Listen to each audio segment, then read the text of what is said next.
الحمد لله الذي نحمده ونستعينه ونستغفره ونؤمن به ونتوكل عليه ونعوذ بالله من شرور انفسنا ومن سيئات اعمالنا من يهده الله فلا مضل له ومن يضلل فلا هادي له واشهد ان لا اله الا الله وحده لا شريك له واشهد ان محمدا عبده ورسوله اما بعد فان خير الحديث كتاب الله وخير الهدي هدي محمد صلى الله عليه وسلم وشر الامور محدثاتها وكل محدثه بدعه وكل بدعه ضلاله وكل ضلاله في النار. قال الله سبحانه وتعالى في القرآن المجيد والفرقان الحميد: أعوذ بالله العظيم وبوجهه الكريم وسلطانه القديم من الشيطان الرجيم من همزه ونفخه ونفسه. الحج أشهر معلومات فمن فرض فيهن الحج فلا رفث ولا فسوق ولا جدال في الحج وما تفعلوا من خير يعلمه الله الله وتزودوا فإن خير الزاد التقوى واتقون يا أولي الألباب. اللہ سبحانہ وتعالی کا حمد و ثنا، اس کی بڑائی، اس کی عظمت، اس کی کبریائی یقینی طور پر جتنی بیان کی جائے وہ کم ہے. بلا شبہ ساری کائنات کا پالنہار، سب کو روزی دینے والا، سب کی مشکلوں کو دور کر دینے والا، ایک اکیلا بادشاہ، ایک اکیلا رب اللہ سبحانہ وتعالی ہی ہے. یقینی طور پر بے شمار درود و سلام ہو تمام انبیاء علیہ السلام پر اور پھر خصوصاً جناب محمد رسول اللہ پر اور آپ کے ساتھیوں پر اور آپ کی پیروی کرنے والوں پر جو حق کے ساتھ آپ کی پیروی کریں ان پر تا قیامت تک. اللہ سبحانہ وتعالی کا بڑا کرم ہے، احسان ہے کہ اللہ سبحانہ وتعالی نے ایک بہترین موقع عبادت کا اور بہترین موقع گناہوں کی معافی کا اور بہترین موقع اپنی آخرت کے لیے ذخیرہ تیار کرنے کا اللہ سبحانہ وتعالی نے ایک مہینہ ہمیں ہماری زندگی میں برہمت فرمایا. نہیں معلوم کہ آئندہ سال کتنے لوگوں کو اس کو دوبارہ شرف حاصل ہوگا کہ نہیں ہوگا. تو جو وقت اللہ سبحانہ وتعالی کی یاد میں گزر گیا وہ بہت بہترین وقت، وہ کامیابی کا وقت، اور اس پر اللہ کا شکر ادا کرنا چاہیے. اللہ سبحانہ وتعالی کا فرمان ہے کہ اگر تم شکر ادا کرو گے تو اللہ سبحانہ وتعالی تمہیں مزید کی توفیق عطا فرمائے گا. تو اگر اللہ نے ہمیں اپنے ذکر کی توفیق عطا فرمائی ہے تو اس پر اللہ کا شکر ہمیں ادا کرنا چاہیے. لیکن عید آنے کے بعد اگلے دن عید باسی آ جائے، پھر اس سے اگلے دن باسی، یہی چلتا ہے. عید کے بعد باسی، میاں وہ عید کی سوئیاں، عید کی کچوریاں اور عید کے حلوے، وہ ساری خوشیاں اگلے دن باسی ہو جاتی، اگلے دن ٹھنڈی ہو جاتی. وہ رمضان کا جوش، وہ خروش عید کے آتے ہی سب ٹھنڈا ہونے لگتا ہے. عبادتوں کے اندر جو جذبہ تھا کہ شیطان بندہ ہوا تھا، اب شیطان کھل گیا ہے. اب جذبہ ایمان کی ضرورت ہے. نمازیں روزوں کے ساتھ ساتھ چل رہی تھی، سب چل رہے تھے، ہم بھی چل رہے تھے. اب ماحول رک گیا ہے، ٹھہر گیا ہے. اب فجر کی نماز میں اٹھنا بہت مشکل کام ہے، بہت مشکل کام ہے.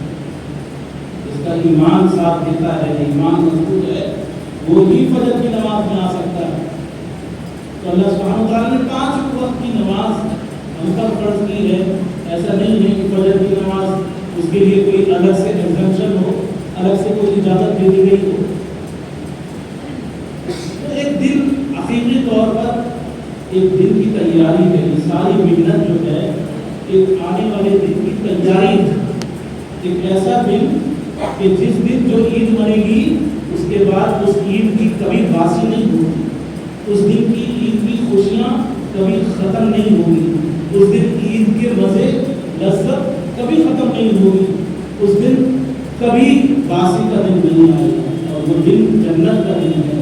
اور پھر تب تک کے لیے اس یقین کی، اس ایمان کی بہت اس کی جوالا جو ہے اس کو جلائے رکھنے کی ضرورت۔ وَاعْبُدْ رَبَّكَ حَتَّىٰ يَأْتِيَكَ الْيَقِينُ، اللہ کی عبادت کرتے رہو یہاں تک کہ موت آ جائے۔ اسی حالت میں موت آ گئی تو دنیا کی زندگی اگر رمضان کی طرح گزار لی تو کل آخرت کی زندگی اللہ سبحانہ وتعالیٰ تمہاری عید جیسے بنا دے، اور ایسی عید جس کو کبھی باسی نہیں بنے۔ رمضان کے بعد اسی لیے فرمایا کہ رمضان کے بعد 6 روزے، شوال کے مہینے کے اندر 6 روزے جن کا ثواب ایسا ہے کہ جیسے اگر وہ اس میں رمضان کے مہینے کے 30 روزے رکھے تو 10 مہینے کا 6 روزے اور رکھے تو 60 دن، اور ایسا ہے جیسے کہ پورے سال روزے رکھے۔ روایتوں میں ملتا ہے کہ اس کے گزشتہ گناہ بخش دیے جاتے ہیں جو یہ کام کرتا ہے۔ ان 6 روزوں کی بہت اہمیت ہے، ان کا بھی اہتمام کرنا چاہیے، لیکن یہ کہ اپنے آپ کو لگائے رکھنا عبادت میں برابر ہے، اور ہمیشہ اپنے آگے نبی کریم صلی اللہ علیہ وسلم کی زندگی کو، آپ کی حیات کو، آپ کی سنتوں کو اپنی آنکھوں کے سامنے رکھنا۔ کلمہ اللہ سبحانہ وتعالیٰ نے الحمدللہ ادا کیا ہوا ہے۔ رمضان کے روزے کے متعلق ہم بتیرا علماء سے سنتے رہتے ہیں، بہت سنتے ہیں، نماز کے تعلق سے بھی سنتے ہیں، زکوٰۃ کے تعلق سے بھی سنتے ہیں، لیکن ایک اور چیز جو اسلام میں فضلہ ہے وہ حج کا ہے، اور یہ وہ معاملہ ہے کہ عام طور پر لوگ اس کے بارے میں واقف بھی نہیں ہیں، بس اتنی حد تک معلومات ہے کہ ہاں اسلام کے 4 فرضیں اللہ سبحانہ وتعالیٰ نے فرمایا وَلِلَّهِ عَلَى النَّاسِ حِجُّ الْبَيْتِ مَنِ اسْتَطَاعَ إِلَيْهِ سَبِيلًا، جس کو وسعت ہو، جس کو اتنی طاقت ہو کہ وہ اللہ کے گھر کا حج کر سکے تو وہ حج کرنے جائے، اس کا فرض ہے۔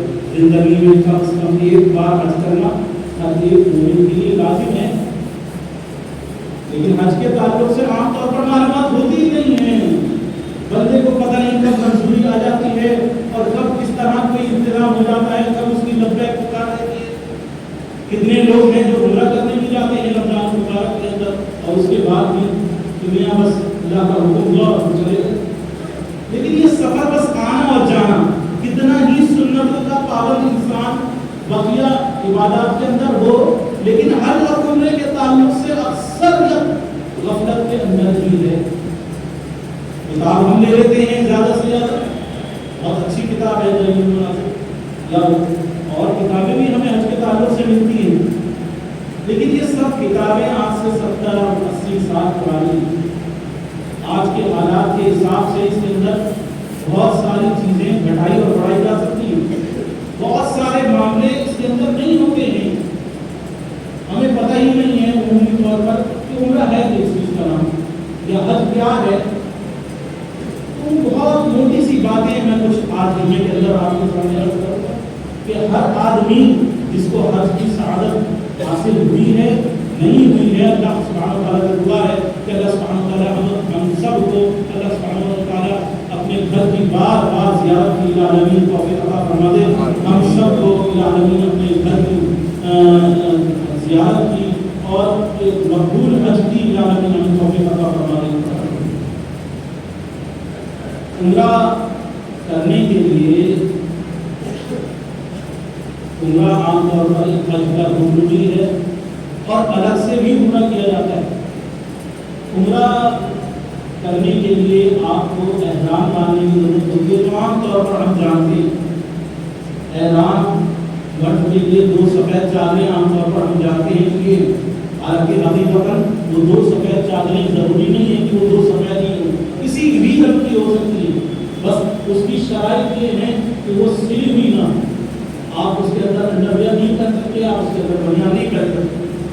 عورت کے لیے سلے ہوئے کپڑے وہی اس کا احرام ہے، سر کے اوپر کپڑا باندھے گی، کپڑا پہنے گی، جو اپنا چھوٹا پہنتی ہے اپنے بالوں کو چھپائے گی، وہی اس کے اندر نیت کے ساتھ ہے۔ احرام ایک بنیادی چیز جو یاد رکھیے، ایک نیت کے ساتھ احرام ہے، نیت کی احرام چالو، ورنہ وہ 2 سفید چادریں ہیں ان کی کوئی اہمیت نہیں ہے. اگر آپ ان کو بدلیں یا ان کو میلی ہو جائیں ان کو بدل لیں یا پھر ان کو چینج کر لیں تو اس میں کوئی قباحت والی بات نہیں. اللہ کے رسول صلی اللہ علیہ وسلم نے حج تمتع, حج کی ایک قسم ہے جس کے اندر عمرہ اور حج دونوں کیا جاتا ہے. ایک دوسری قسم ہے قران, اس کے اندر بھی حج اور عمرہ دونوں کیا جاتا ہے. ایک قسم ہے افراد جس کے اندر صرف حج کیا جاتا ہے.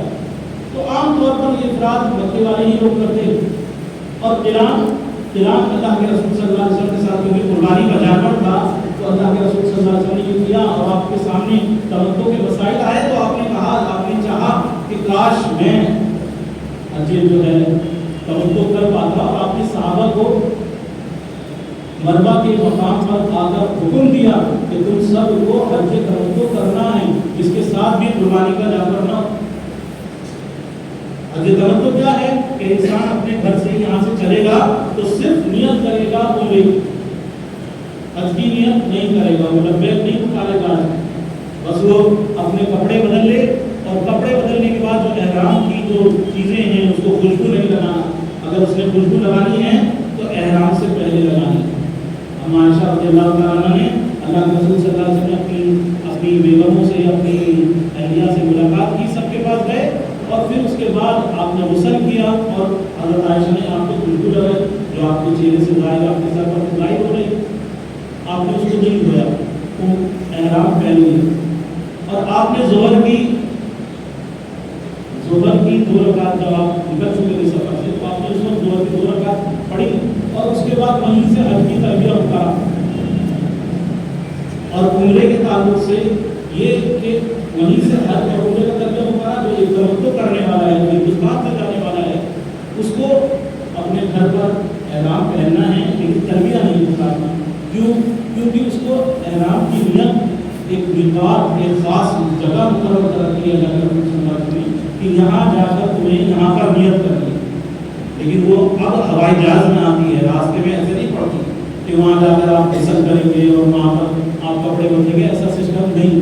آپ کو اپنے گھر سے احرام پہن کے جانا ہے. اگر آپ جدہ جا رہے ہیں اور اگر آپ مدینے جا رہے ہیں تو مدینے کی بھی بات تو پھر مدینے کے بعد ہی پڑتی ہے, تو وہاں پر آپ کو احرام گھر سے پہننے کے جانے کی ضرورت نہیں ہے. مدینے میں اس کے قیام کے بعد آپ کو احرام پہننا پڑے گا. تو آپ نے گھر سے احرام کے کپڑے پہنے, آپ پہنچے, فلائٹ میں بیٹھے, 1-1.5 گھنٹہ جب گزر جائے, کوئی آپ کو کوئی امیگریشن سے روکے نہیں, کسی طرح کی آپ کی فلائٹ کینسل نہ ہو.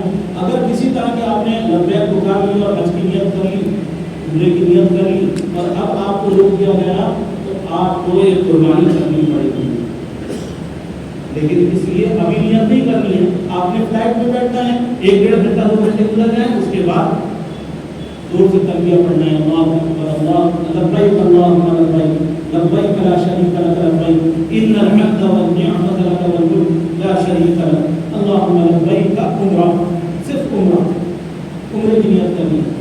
جا کے آپ نے جب آپ وہاں پر پہنچے تو پھر اس کے بعد آپ نے اپنا جو ہے سکون سے مسجد حرام جب آپ تشریف لے کر جائیں تو وہاں آپ نے جا کر حجر اسود کے سامنے کھڑا, حجر اسود کے سامنے سے آپ کو بوسہ دینے کا اتنی بھیڑ ہوتی ہے کہ بوسہ دینے کا موقع آپ کو نہیں ملنے والا. اللہ کے رسول صلی اللہ علیہ وسلم نے اس کو بوسہ کیا, آپ نے دوسرا طریقہ تیار کیا کہ اس کو چھوا اور پھر اپنے ہاتھ کو چھو لیا اور آپ نے چھڑی کو چھوا, چھڑی سے اس کو چھوا ایک موقع پر اور پھر اس کو چھو لیا. 3 چیزیں ہمیں ملتی ہیں. علماء کہتے ہیں کہ ہم اگر اشارہ کر رہے ہیں, ہم اس تک نہیں پہنچ سکتے تو اشارہ کر رہے ہیں تو اشارہ کر کے ہم ہاتھ کو چھو لیں, صرف دائیں ہاتھ سے اشارہ کریں اور اس کو چن لیں. بعض کہتے ہیں کہ نہیں, چننے کی ضرورت نہیں ہے, صرف اشارہ کرنا کافی ہے. اور اب خانہ کعبہ کی طرف اپنا سننا نہیں کرنا ہے اور دائیں طرف چلنا شروع کرنا ہے. یہ مناسک ایسی چیزیں ہیں کہ اگر جس نے حج نہیں کر رکھا یا عمرہ نہیں کر رکھا وہ اس کو صحیح بیان نہیں کر پائے گا. صرف کتابی طور پر بہت مشہور ہے, ملا علی قاری حنفی عالم گزرے ہیں, انہوں نے حج کے مناسک پر کتاب لکھی باقاعدہ, اور کتاب لکھنے کے بعد پھر وہ اللہ کی زیارت کے لیے گئے تو الٹا طواف کرنا شروع کر دیا. لوگوں نے ان کو آ کے پکڑا اور ان سے کہا کہ دیکھو یہ کتاب پڑھتے ہو ملا علی قاری کی, اس کے اندر اس طرح لکھا ہوا ہے, حالانکہ وہ خود تھے تو ان کو انہیں کی کتاب کا حوالہ لوگوں نے دکھایا. تو انسان